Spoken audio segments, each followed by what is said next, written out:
মাননীয় সদস্য ফরিদা ইয়াসমিন, মহিলা আসন 35। সম্পূরক প্রশ্ন করুন।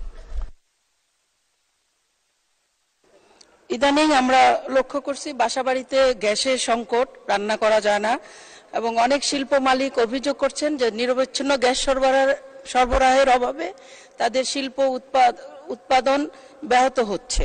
তো মাননীয় মন্ত্রীর কাছে আমার প্রশ্ন, সারা দেশে গ্যাসের চাহিদা কত এবং সরবরাহ কত, এখানে ঘাটতি আছে কিনা এবং ঘাটতি থাকলে তা কত এবং সেই ঘাটতি পূরণে কি কি পদক্ষেপ নেওয়া হচ্ছে?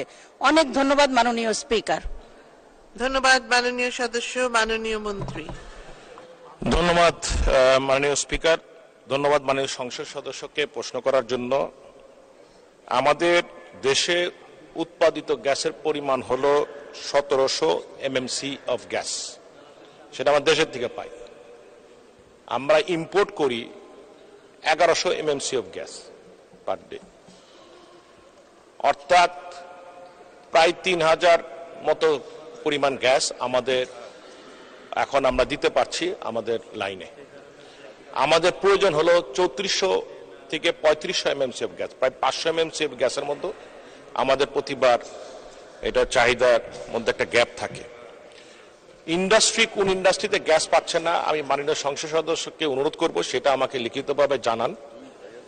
আমাদের কাছে এখনো লিখিতভাবে কোনো কমপ্লেন আসে না যে কোনো ইন্ডাস্ট্রি গ্যাস পায় না। আমরা চেষ্টা করছি সেখানে নিরবিচ্ছিন্ন গ্যাস রাখার জন্য।